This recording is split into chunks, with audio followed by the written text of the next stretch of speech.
pujian kepada Allah kita. Selamanya namanya ditinggikan. Mari kita puji Dia lagi bersama. Haleluya. Selamanya Tuhan bibir mulut kami memuliakan Engkau. Karena Engkau yang setia, Engkau yang lebih dahulu menebus kami, Engkau yang lebih dahulu memerdekakan kami. Kami berdoa biarlah kiranya Roh-Mu mengobarkan dalam hati kami pengalaman manis dengan Yesus yang mengobarkan, dan sehingga Engkau berkata seperti Engkau berkata kepada dalam firman-Mu, the zeal of the Lord, api yang dari Tuhan, semangat yang berkobar-kobar dari Tuhan, itu menghanguskan aku. Cinta akan rumah-Mu, itu yang menghanguskan aku.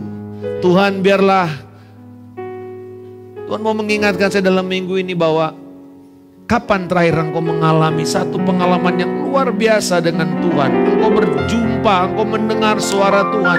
Engkau mengalami ketika Dia mengatakan, aku mengasihi engkau. It is okay. Dan jangan takut. Dan pengalaman itu begitu membuat engkau begitu dekat dengan Tuhan. Dan Tuhan mau mengatakan, jangan izinkan musuh bahkan jiwamu menipu engkau. Dan mengatakan engkau tidak bisa, engkau gagal, engkau miskin, engkau tidak berguna. Tapi pada hari ini, izinkan Dia mau mengatakan bahwa aku mengasihi engkau, anak-anakku yang setia. Kami berdoa Tuhan, kiranya pengalaman yang dari Engkau ini, kasih yang meluap-luap ini, yang akan kami bawa terus dan kami ingat. Ingat kasih-Mu, ingat perbuatan-Mu Tuhan. Remember your goodness, oh God. Dalam nama Yesus kami berdoa. Semua yang percaya berkata, amin, amin. Berikan pujian kepada Allah kita. Haleluya. Silakan duduk Bapak Ibu. Shalom. Kita akan melanjutkan seri kita yang hari ini masuk di dalam minggu kedua, yaitu konsisten dalam segala hal. Bagaimana kita membangun kepercayaan melalui hidup yang tidak bercela. Membangun trustworthiness dengan cara hidup yang tidak bercela. Dan teks kita dari Titus pasal yang kedua, boleh kita baca bersama-sama. Titus pasal yang kedua ayat 7 sampai dengan 8. 1, 2, 3. Dalam segala hal tunjukkanlah dirimu sebagai teladan perbuatan baik. Dalam pengajaranmu tunjukkanlah kemurnian, keseriusan, keselamatan dari firman. Perkataan yang sehat dan tidak dapat dicela, sehingga lawanmu menjadi malu karena tidak ada yang dapat dikatakan tentang kita. Saya mau bertanya satu pertanyaan yang saudara nggak usah jawab, tapi ini adalah pertanyaan yang saudara jawab dalam hati saudara. Siapa yang bisa mempercayai saudara? Siapa yang bisa mempercayai saudara? Apakah suamimu bisa mengatakan, aku percaya kamu? Apakah istrimu bisa mengatakan, aku percaya kamu? Aku tidak ragu tentang kamu. Siapa yang bisa mempercayai saudara? Yang betul-betul mempercayai saudara sampai seluruh hidupnya dia bisa mengatakan, aku bisa mengandalkan kamu. I can depend on you. Kenapa orang bisa mengatakan itu? Ini saudara satu komoditas yang sudah langka. Yaitu orang yang bisa dipercayai. Langka sekali. Apa itu orang yang bisa dipercayai? Sebenarnya sederhana. Orang itu konsisten, perkataan dan perbuatannya selaras. Saya ingat dulu dari kecil Ibu Vivi itu kalau ngajar atau kalau kita mendisiplinkan anak, kalau kita menegur anak, ada istilah begini, say what you mean what you say. Kalau kamu ngomong dengan serius, jangan bercandaan ngomong sama anak. Kalau memberi perintah, memberi instruksi, jangan bercandaan.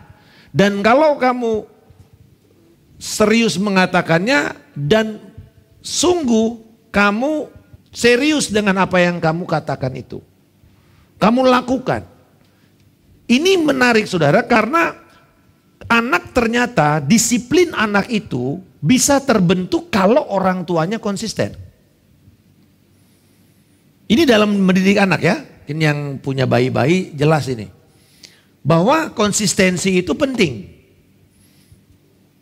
Keteraturan, makannya jam berapa, tidurnya jam berapa, ya, mainnya jam berapa, itu membuat orang itu akan menghasilkan satu karakter yaitu bisa dipercaya. Konsisten. Banyak orang yang bisa memulai dengan baik, serius, bergelora di awal, tapi nanti di tengah-tengah jalan dia hilang semangat. Berarti dia nggak konsisten. Itu bukan orang konsisten. Nah, ayat ini ditegaskan oleh Paulus kepada Titus ya. Titus ini nggak jauh umurnya dari Timotius. Jadi kira-kira 30 ke 35 tahun. Tetapi Titus ini menggembalakan jemaat di Pulau Kreta. Yang terkenal reputasinya itu adalah pembohong. Reputasinya orang gak bisa dipercaya. Pengajar-pengajar palsu. Budayanya yang dikatakan dasar orang Kreta. Itu sebuah stigma. Bahwa orang Kreta ini orang yang memang pelahap, suka makan banyak. Tapi suka bohong, gak bisa dipercaya. Dan Titus ditaruh oleh Paulus untuk merintis dan menggembalakan jemaat di sana. Jadi dia mau mengatakan dalam segala hal tunjukkanlah perbuatan baikmu itu. Katakan sama-sama dalam segala hal. Paulus nggak bilang begini, Pak Titus, dalam kamu mesti cerdas ya, kamu mesti pintar ya, kamu mesti punya pengetahuan yang teologi kamu hebat, kamu mesti orang yang karismatik, yang punya karisma. Enggak, dia cuma bilang begini, kamu mesti jadi konsisten. Kamu harus, yang perlu adalah kamu konsisten. Kamu teladan dalam segala hal. Jadi identitas kita itu ternyata tergantung juga dengan kredibilitas kita. Mau kita itu dikatakan, aku ini abdi Allah, aku ini milik Kristus. Tapi kalau kita nggak punya kredibilitas, orang juga bilang, kok hamba Tuhan kayak gini? Kok dia bilang pelayan tapi kok hidupnya kayak gini? Berarti kredibilitas kita itu hancur. Terutama di kalangan orang-orang yang gak percaya. Pada dasarnya pekerjaan kita itu adalah sebuah upaya penginjilan. Suka gak suka. Apakah nanti perkataan, tindakan, sikap kita membuat orang jauh dari Kristus atau semakin dekat dengan Kristus? Jadi pekerjaan kita itu memiliki implikasi penginjilan. Saudara gak perlu harus dengan sengaja PI gitu ya. Kesaksian, pemberitaan Injil, gak perlu. Karena anything yang saudara lakukan, saudara kerjakan, saudara katakan di rumah, di kantor, mungkin saudara di taksi, di kendaraan umum, apapun di jemaat. Itu semua akan membuat orang mendekat atau makin menjauh. Jadi batu sandungan itu artinya begini. Ini contoh misalnya. Saya misalnya boleh minum gak? Pak, boleh minum alkohol gak? Gitu. Kalau ditanya sama orang-orang seperti sayap kanan nih, dibilang, oh Pak silakan Pak, haleluya gitu kan. Sayap kiri bilang juga, hajar son gitu ya, gaskan. Oke, digas gitu. Nah, 1 sloki tambah darah kan gitu ya. 2 sloki naik darah. 3 sloki tumpah darah kan begitu. Ya. Nah, oke, let's say saya bilang bahwa nggak apa-apa kok. Tapi misalnya ya, Sandy ini dulunya kelas berat nih, pemain dia nih, ya, peminum itu. Terus dia baru bertobat. Dia tahu bahwa minum ini menghancurkan hidupnya, menghancurkan masa depannya. Terus kemudian dia baru bertobat nih. Terus kemudian saya dengan sengaja bilang gini, Sen, bro, kita mau merayakan sukacita hari ini. Gue baru dapat PK nih. Kita belikan dulu ini 1 anggur merah gitu kan. Amer saudara. Amer. Ya, ini ada amer nih. Saudara, pada hari itu saya masuk neraka enggak dengan minum amer? Enggak. Betul? Tapi saya menjadi batu sandungan terhadap Sandy. Karena membuat dia terjerumus lagi ke dalam dosanya yang lama. Mengerti maksudnya? Itu loh yang dikatakan oleh Paulus kepada Titus. Kredibilitas kamu itu menentukan bagaimana orang melihat identitas kita. Tema sentral dari pemberitaan ini adalah kepercayaan dibangun bukan melalui kata-kata yang indah, ya yang saudara layak dan ditaruh di status. Bukan. Tetapi melalui kehidupan konsisten. Katakan sama-sama kehidupan konsisten. Ya, ketika kita hidup di dalam konsistensi dalam segala hal, maka kita jadi teladan itu tidak bisa dibantah orang. Lawan-lawan kita yang berusaha memfitnah, mendakwa, menjegal saudara akan malu sendiri. Kenapa? Karena dia tidak menemukan celah yang bisa menjatuhkan saudara.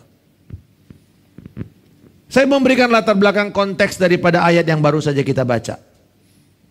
Titus ini ditaruh di Pulau Kreta, dan di jemaat Pulau Kreta itu datang dari orang-orang asli orang Kreta, di mana terkenal reputasinya satu, orang Kreta adalah orang pembohong. Kedua, binatang buas, pelahap, makan banyak, makan bunuh, kalau orang bilang. Makan sampai mabuk. Pemakan binatang buas, pelahap tapi males. Nah ini orang Kreta. Titus memimpin di sana dengan kondisi lingkungannya yang budayanya buruk. Guru-guru palsu yang memakai jemaat untuk kepentingan pribadinya, cari uang. Nanti kita lihat bagaimana melakukannya.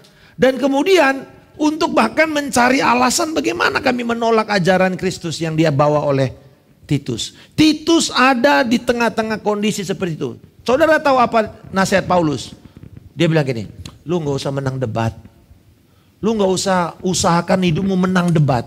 Gak ada gunanya buat mereka. Mereka bisa memutar balik. Hanya ini yang kamu perlu lakukan. Buktikan saja dirimu. Hidup konsisten. Nah mari kita lihat. 3 hal yang menjadi nasihat Paulus. Yang pertama, jadilah teladan, berbuat baik dalam segala hal. Poin ini mau mengatakan, mari kita konsisten di dalam tindakan dulu, dalam perbuatan.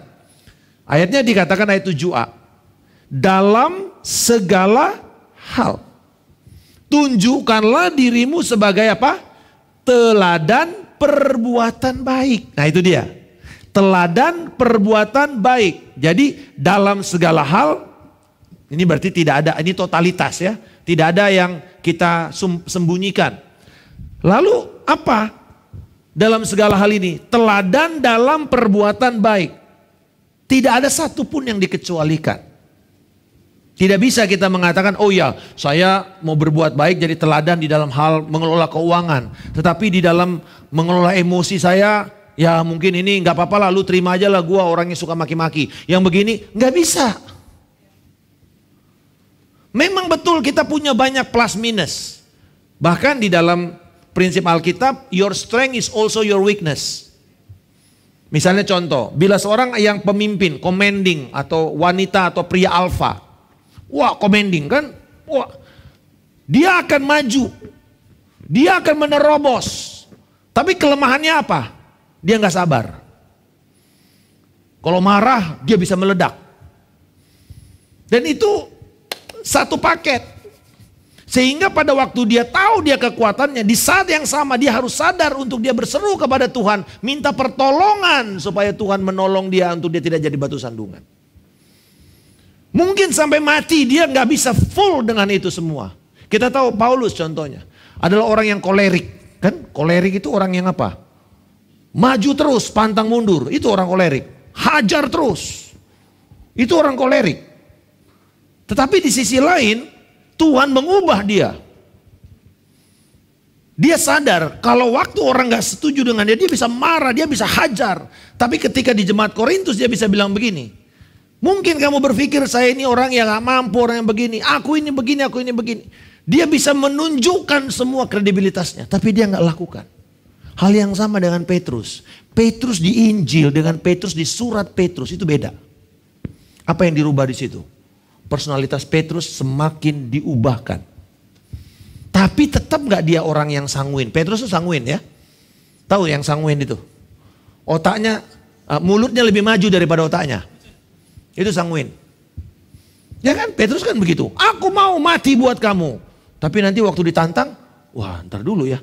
Yang ngomongnya lebih maju daripada otaknya gitu loh. Itu sanguin. Hajar Son, loncat dulu. Nanti dia berpikir, berapa dalam ya? Nah gitu kan. Itu orang sanguin. Kalau orang kolerik, nggak ada, udah hajar aja terus. Orang kolerik jauh lebih konsisten. Orang sanguin tuh emosinya naik turun. Tetapi kalau Bapak Ibu baca nanti kita lihat bagaimana Pak Petrus diubahkan dengan nasihatnya kepada jemaat tentang konsistensi. Dengan kata lain Bapak Ibu, Tuhan mau kita mengatakan pola hidupmu harus jadi teladan. Bukan cuman sekedar satu atau dua hal. Nah ini yang menarik di sini. Saudara tidak perlu menjadi sempurna. Amin. Kita tidak perlu menjadi sempurna untuk bisa menjadi teladan. Tetapi yang penting kita harus konsisten saja. Orang tua tidak perlu mesti sempurna untuk anaknya bisa ngikutin dia, jejak langkahnya dia. Yang dia perlu penting konsisten. Konsisten, anak akan ikut. Konsisten di dalam apa yang kau lakukan. Jadi dengan penting orang tua itu mesti punya template atau pola yang jelas. Kalau orang tua saya lagi ini, anaknya bisa prediksi, pasti jadi begini. Gitu ya. Jangan sampai anak tuh begini. Lagi ini bapak gue kira-kira gimana ya. Anak itu terus menafsirkan, apakah begini enggak nanti? Apakah begini enggak? Tapi kalau orang konsisten, dia bilang gini, kalau ini begini, pasti jadi begini. Maka anak itu enggak bingung. Tapi coba kita ini orang yang kadang begini, besok begini, kadang begini lagi, besok begini lagi. Anak jadi bingung karena gak punya standar. Kalau konsisten, konsisten. Walaupun mungkin itu gak paling sempurna. But be consistent. Jadi konsisten di dalam pola hidup saudara. Nah yang kedua, mari kita menunjukkan kemurnian. Dalam apa? Keseriusan. Jadi kemurnian dan keseriusan di dalam pengajaran kita. Kalau yang pertama tadi konsistensi dalam tindakan, maka ini konsistensi di dalam motif dan tanggung jawab kita. Ayat 7b. Hendaklah engkau jujur dan bersungguh-sungguh dalam pengajaranmu. Ada dua kata di situ. Jujur dan sungguh-sungguh. Kata jujur sebenarnya dalam bahasa aslinya itu adalah murni. Nah coba kita lihat ini kata murni. Jujur itu sebenarnya dari terjemahan purity. Yaitu aptopian atau aptopias. Aptopias ini artinya murni, tidak ada yang disembunyikan. Tidak ada agenda tersembunyi. Tidak ada maksud-maksud yang disembunyikan. Gamblang, kamu lihat saya begini, ya beginilah saya. Nggak ada yang di belakangnya ini ada keris yang disembunyikan. Yang nanti bisa menusuk saudara, enggak. Aku begini, ya begini. Inilah saya. Mau saya di rumah, mau saya di apa, ya begini. Nah itu yang namanya tidak ada maksud yang disembunyikan. Nggak ada yang namanya main-main politik. Tidak ada yang namanya muka poker. Nggak bisa saya main poker. Karena kalau saya seneng, kartu bagus, langsung ketahuan kartunya bagus. Itu kalau istri saya masih bisa tuh dia menang, kecuali kemarin Mr. White. Pokoknya sekali saya ngomong habis semuanya, kalah semuanya. Wah, orang bilang tebak semua. Saya Mr. White-nya saudara. Tapi saya belagak bodoh. Saya bilang kiri ikut, kanan ikut gitu, kanan kiri oke gitu kan. Wah, semua pikir pokoknya ya gini, iya saya begitu juga. Tiba-tiba udah semua tebak, sekali saya tebak dua-duanya kalah. Wah marah-marah, terutama Ibu Mia marah-marah. Wah, dan saya berturut-turut jadi Mr. White. Nggak ada yang tahu, termasuk si Mike yang merasa dia ini siapa ini, mencurigai satu sama lain saudara. Ya, ini permainan yang bagus juga nih saya bilang. Ini mencurigai satu sama lain gitu ya. Tapi kali itu saya berhasil itu dari poker face. Ya, saya bilang wah hajar nih semuanya nih semua. Lu mau tahu, gue tebak lu. Dan kalau si Mr. White bisa tebak, semuanya kalah.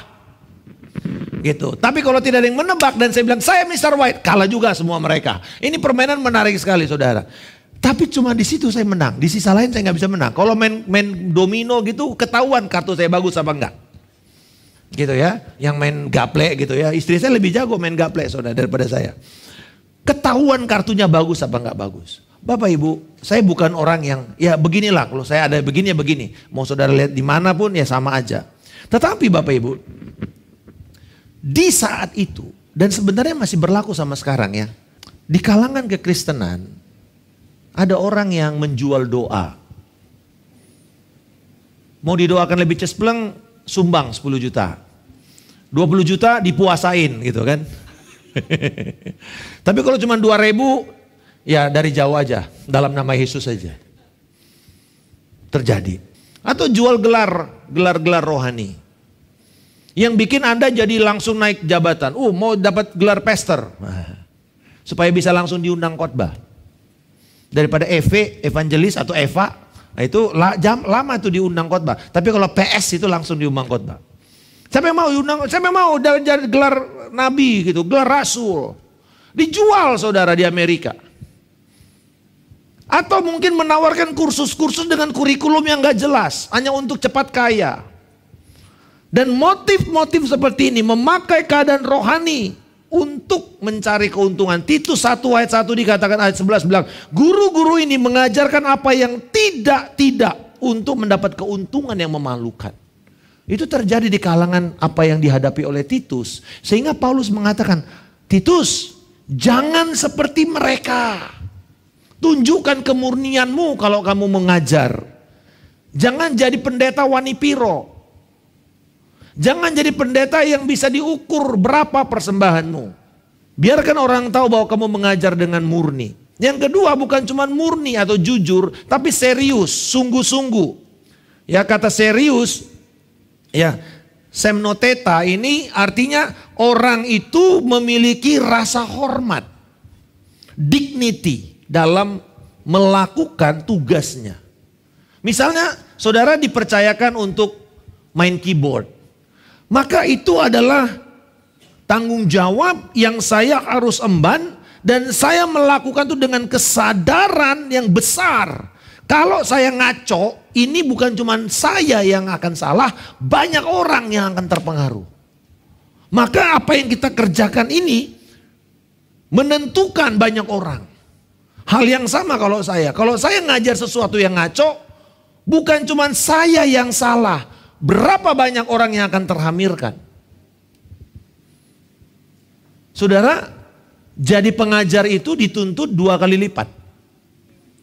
Kutuknya juga datang kepada dia lebih dahulu. Konsekuensi kepada pengajar datang lebih dahulu, kata Alkitab. Yang dihakimi pertama siapa? Pengajar. Walaupun nanti dibilang bahwa pengajar layak mendapatkan upah 2 kali lipat penghormatan. Tapi saudara perhatikan baik-baik. Mengajar itu ibarat mencet odol. Coba saudara pencet odol. Cepet. Terus kebanyakan. Kebanyakan sayang. Saudara masukin lagi bisa? Bisa tapi belepotan. Sama dengan saudara kalau di sini diizinkan ada pengajaran palsu. Dikeluarkan, kita gembala yang akan ngurusin cuci piring kotor dari kepala kita. Karena 1 nasihat atau 2 pengajaran yang salah. Itu sebabnya kalau kita mempersiapkan firman harus serius. Ini sebenarnya Pak Parlin yang disuruh khotbah. Tapi saya ikut belajar dan saya bilang, Pak saya bantulah nanti dari segi eksegesis. Supaya jalurnya lurus. Tapi saya sendiri diberkati. Saya nggak khotbahkan itu. Tapi akhirnya saya bikin khotbah. Saya bilang gini, mau Pak Parlin pakai apa enggak, tapi saya akan tetap mempersiapkan. Seperti saya akan khotbah. Kenapa? It's serious. Karena ini firman. Saudara-saudara, konsistensi kita bukan karena kita diminta melakukan karena ada uang, ada bayaran. Tapi karena kita tahu ini sebuah tanggung jawab yang serius. Saudara mungkin apakah pernah bertanya kepada saya, nggak jauh, Ivon. Karena saya seorang dosen, kita bilang, Pak tolong dong Pak, saya lagi ngerjain proposal tesis saya. Saya dari Amerika. Itu saya langsung bilang gini, Fon, nanti saya kerjain semuanya. Saya kasih kamu riset, jurnal dan segala macam. Dan akhirnya Ivon tiba-tiba udah jadi aja bab 1. Haleluya. Why? Simple. Karena saya memperlakukan semua itu dengan serius. Untuk area di mana Tuhan percayakan saya. Oke? Jadi kapan-kapan misalnya, Pak aku mau diundang khotbah, aku nggak ngerti ayat ini. Kasih aja. Saudara minta 1, saya kasih 10 nanti. Ya, betul nggak Pak Parlin? Pak Parlin bukan dikasih cuma eksegesanya, saya kasih khotbahnya. Nanti silakan Pak mau dikhotbahin atau mau diubah, mau diapain. Kenapa? Sederhana. Ketika itu datang, itu terkait dengan firman, saya nggak main-main. Saya nggak main-main. Terkait dengan hal-hal teologis, saya nggak main-main. Kenapa? Karena itu tanggung jawab yang Tuhan kasih kepada saya. Amin. Jadi kepada saudara, apakah misalnya saudara disuruh mengelola keuangan, jangan main-main. Percayakan itu dengan baik. Serius untuk mengembangkannya. Amin. Dan buat itu supaya orang yang mempercayakan uang kepada saudara bersyukur dan mengatakan, aduh aku bersyukur uangku ku taruh sama dia untuk itu fund manager itu loh. Untuk akhirnya ditaruh investasinya semakin besar dan menguntungkan. Jadi seperti Yusuf yang ketika dikasih dana sama Potifar ongkang-ongkang kaki semuanya beres. Malah lebih untung daripada sebelumnya. Amin. Ya. Jadi konsisten di dalam perbuatan, konsisten di dalam motif dan tanggung jawab. Yang ketiga, yang terakhir, konsisten dalam kata berbicara dengan kata yang sehat dan tidak dapat dicela. Konsisten dalam integritas sehingga lawan itu menjadi malu. Perkataan yang sehat ayat 8. Yang tidak dapat dicela sehingga lawan menjadi malu. Karena tidak ada yang dapat dikatakan tentang kita. Perhatikan ada kata-kata di sini tentang kata-kata yang sehat. Kata-kata yang sehat. Nah saudara-saudara, kata-kata yang sehat, dia pakai kata logon hugin. Dari itu kita dapat kata higienis. Kata sehat. Jadi Paulus mengambil istilah medis. Hygiene.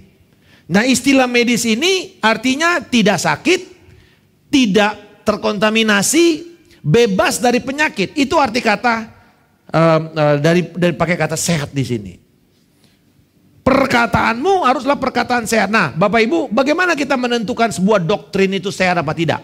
Ini kriterianya 3. 1, Alkitabiah, seturut dengan firman. Tapi nggak cukup dengan ini, karena banyak juga pengajar sesat pakai ayat. Betul? Mormon, Saksi Yehova, pakai ayat. Dia bikin Alkitab juga malah.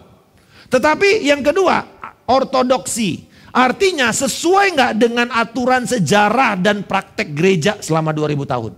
Yang arti ortodoks itu lurus, pengajaran yang tegak, yang nggak bengkok-bengkok. Itu ortodoks, ya lurus. Dan itu kita pakai kata ortopedi kan, supaya ototnya tulangnya lurus. Pengajaran yang lurus, ortodoksi. Pengajaran yang lurus. Ortopraksi, praktek-praktek yang lurus. Jadi bukan cuma Alkitabiah, karena orang boleh yang sesat juga pakai ayat. Guru-guru palsu pakai ayat, saudara. Tapi pertanyaannya, apakah itu selaras nggak dengan praktek gereja? Yang ketiga, memiliki kuasa transformatif, mengubah orang yang menerima pengajaran. Sebaliknya, kata-kata yang menyakitkan atau kata-kata yang tidak sehat, yang kita sebut sebagai doktrin palsu, adalah seperti ini, yaitu sesat. 1. Sesat artinya tidak sesuai dengan firman. Kedua, menyesatkan atau mengarahkan orang kepada jalan bohong. Yang ketiga, merusak. Jadi bukan hasilnya transformatif, rusak. Mungkin akhirnya setelah dia ikut aliran sesat itu, hidupnya jadi kacau, pernikahannya hancur, relasinya dengan yang lain rusak. Banyak orang yang masuk dalam ajaran sesat kan jadi eksklusif kan. Akhirnya dia tinggalkan keluarganya, dia tinggalkan ininya dan seterusnya. Masuk komunitas yang menyesatkan. Nah yang kedua, bukan cuma ajaran sehat, tetapi tidak dapat dicela. Kata tidak dapat dicela artinya tidak ada satupun yang bisa mengkritik. Bukan anti kritik ya, bukan. Tapi artinya gini, kalau orang mau cari celah gitu, kapan gue sikat orang ini? Gak ketemu. Biasa kan gitu ya kalau di dalam hukum ya. Ya toh, si jaksa itu kan berusaha cari celah untuk menuduh, menghukum si terdakwa kan. Tapi nanti si pengacara akan cari celah hukum untuk bisa mengurangi atau bahkan meloloskan kliennya dia. Semuanya berusaha untuk cari celah. Dalam debat juga sama. Kita lihat ini celahnya di mana nih? Wah, disikat supaya gagal, supaya kena. Nah, apa yang biasa dicari? Saudara tahu? Siapa yang suka nonton film hukum? Saya suka nonton film hukum. Persidangan begitu. Selalu biasanya yang dicari adalah inkonsistensi dari si saksi. Nanti dia kumpul, oh saksi ini bilang begini, lu kok gak konsisten? Nah, itu dicari celahnya. Inkonsistensi. Saudara-saudara, hal yang sama dengan kita. Hidup kita, pengajaran kita, sikap kita. Apakah konsisten apa enggak? Karena itu yang akan orang lain cari. Celah yang bisa menjatuhkan kita. Nah yang kedua adalah tujuan. Untuk apa tujuannya? Membuat orang itu malu. Bukan artinya mempermalukan. Tetapi orang itu yang berusaha untuk menjebak kita malu sendiri. Karena dia tidak menemukan apapun yang bisa melemahkan kita. Nah mari kita lihat Petrus. Saya katakan tadi Petrus ini berubah hidupnya. Di 1 Petrus pasal yang ketiga ayat 15 sampai 16. Tetapi kuduskanlah Kristus dalam hatimu sebagai Tuhan. Dan siapkanlah dirimu untuk memberi pertanggungjawab dengan lemah lembut dan hormat kepada tiap-tiap orang. Siap sedia memberi pertanggungjawaban. Apologet. Ini kata apologet. Siap sedia memberi pertanggungjawaban imanmu. Ada orang tanya, kenapa kamu percaya Yesus? Kenapa bukan yang lain? Bisa nggak saudara menjawab itu? Itu pertanggungjawaban iman. Kenapa lu dibaptisnya di selam? Enggak dibaptisnya di percik. Kenapa lu dibaptisnya setelah besar? Bukan bayi. Bisa nggak saudara menjawab? Tetapi dikatakan apa? Hendaklah engkau menjawabnya dengan apa? Lemah lembut dan hormat kepada tiap-tiap orang. Saudara perhatikan, nggak pandang bulu. Tiap-tiap orang. Siapapun yang tanya, mau dia kecil, mau dia besar, mau dia orang yang sesama iman atau tidak berbeda iman, jawab dengan baik. Jangan berdebat dengan keras-kerasan, menang-menangan, maki-makian. Bukan itu cara memenangkan Injil, bukan itu cara memenangkan jiwa kepada Kristus. Saya adalah orang yang suka berdebat, tapi saya diberi nasihat sama gembala saya. Markus, kamu boleh menang debat, tapi kalah memenangkan orang itu.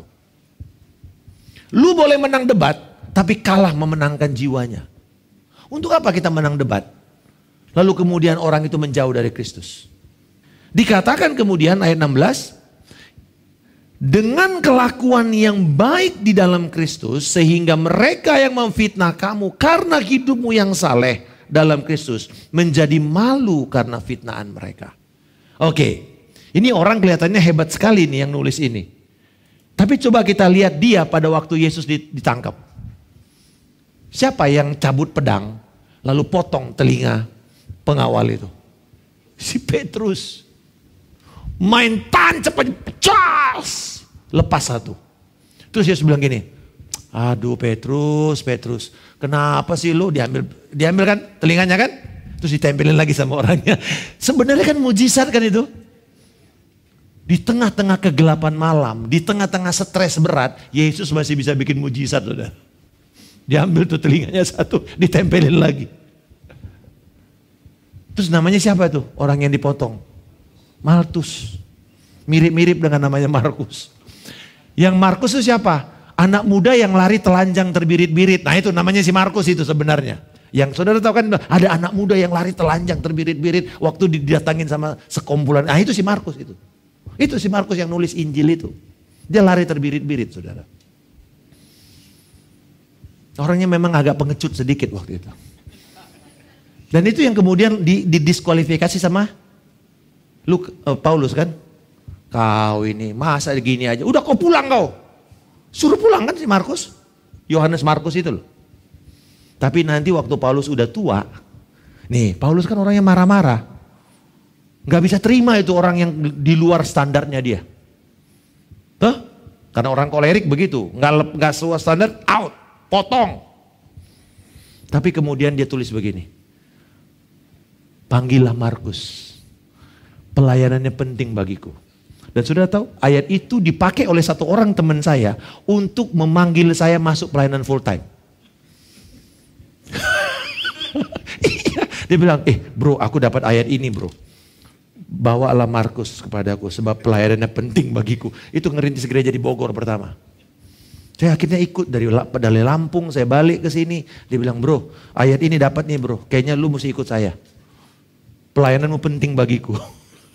Dan akhirnya saya end up di sana 4 tahun merintis gereja di Bogor. Saudara, sederhana gini, Markus yang diskualifikasi, dibuang oleh Paulus, bisa diterima kembali. Over the time manusia berubah. Amin. Petrus juga sama. Over the time dia berubah. Tapi nasihatnya menjadi menarik. Dulu dia suka bikin malu Yesus. Toh ngomongnya keceplosan langsung, main hajar. Toh murtad, nyangkal. Kayaknya bikin malu. Kalau ada orang kayak Petrusnya Yesus bilang, aduh ini orang nih bikin malu aja nih, bikin rusak pelayanan. Tapi at the end dari hidupnya, Petrus bilang gini, mari kita lihat, gak usah. Orang yang memfitnah kamu, yang bikin kita jadi susah di Roma ini, ampuni mereka. Jangan buat dengan cara keras dan menang-menangan. Saya rangkum 3 poin ini. Yang pertama tadi apa? Bagaimana kita konsisten untuk menjadi orang yang dipercaya, menjadi teladan dalam segala perbuatan baik. Yang kedua, kita menunjukkan kemurnian, kejujuran, keseriusan kita di dalam perkataan kita, dalam motif kita, dalam tanggung jawab kita. Dan terakhir, berbicara dengan kata-kata yang sehat, yang tidak dapat dicela, dengan kata lain menjadi konsisten. Saudara, konsistensi ini kabar baiknya adalah hanya ditemukan di dalam satu pribadi namanya Yesus Kristus. Ketika orang berusaha menjebak Yesus dengan segala macam cara, dia bisa menjawab dan membuat orang itu malu dan pulang. Contohnya yang paling gampang apa? Si perempuan yang ketangkap berzina. Betul? Yesus cuma bilang, siapa yang enggak merasa berdosa, ambil aja batu pertama. Lempar aja nih perempuan. Terus dia cuma tulis-tulis di situ. Satu persatu malu sendiri. Satu persatu malu sendiri. Pulang sendiri mereka. Lalu Yesus mengatakan gini, aku pun tidak akan menghukum engkau. Pulanglah dan jangan berbuat dosa lagi. Itu sebuah statement sempurna, tanpa celah. Baik si perempuan itu akan langsung tahu, yes Tuhan, aku salah, aku berdosa. Aku layak untuk dibunuh. Tapi engkau tidak menghakim aku. Aku pun akan pulang dan berubah. Ini sebuah perkara yang luar biasa. Contoh dari Yesus yang luar biasa. Tidak ada satupun orang berusaha mengatakan, Yesus, ini gambar siapa? Boleh gak kita bayar pajak sama kaisar? Mereka mau menjebak Yesus. Bagaimana Yesus menjawab? Mari koin. Coba. Dan dia minta sama siapa? Sama orang yang nanya. Yaitu orang Farisi. Di dalam kamu ada koin kan? Coba lihat. Dan itu kejebak mereka. Kenapa? Orang Farisi gak boleh pegang koin itu. Itu koin orang Romawi. Dia bilang, kamu ada koin ya? Coba lihat. Dilihat. Gambar siapa ini? Gambar kaisar. Lalu bilang apa? Kasihlah apa yang menjadi milik kaisar. Dan kasihlah apa yang menjadi milik Tuhan. Kalau Yesus bilang gak boleh bayar pajak, habis di hari itu. Habis di hari itu. Ini pertanyaan jebakan Batman. Kalau dia bilang gak boleh bayar pajak, maka dia kena sama orang Romawi. Kalau dia bilang bayar pajak, berarti kamu kolaborator Romawi ya. Kamu menghina, kamu adalah musuh daripada saudara-saudaramu. Wah, ini salah, serba salah kan? Tapi jawabannya apa? Gambar siapa ini? Kasihlah kepada siapa yang punya gambar ini. Tapi kasih juga kepada Tuhan yang mempunyai kerajaan. Sudah lihat? Nah, pesan terakhir. Bukan berarti besok saya gak ada lagi. Pesan terakhir dalam khotbah ini, oke? Ada satu jemaat yang saya bilang, pesan terakhir. Langsung bilang, Pak Markus udah mau kemana ini? Udah mau diangkat kah? Enggak, dalam konteks ini. Mari kita baca sama-sama. 1, 2, 3. Kepercayaan dibangun melalui konsistensi. Kredibilitas dibangun melalui integritas. Hidup yang mengubah adalah hidup yang sama dengan apa yang kita ucapkan. Boleh kita bagi berdiri, saudara. Terima kasih Tuhan Yesus. Praise you Lord. Kita respon firman ini, saudara. Nah, sembah Tuhan pada saat ini. Biarlah kita menjadi jemaat yang bisa dipercaya. Bukan cuma setia, tapi juga konsisten di dalam apapun yang kita kerjakan. Tidak peduli saudara seorang ibu rumah tangga, seorang pengusaha, mahasiswa, pelajar, pekerja, profesional, bahkan full time. Mari kita konsisten. Konsisten di dalam instruksi yang kita berikan kepada anak-anak kita.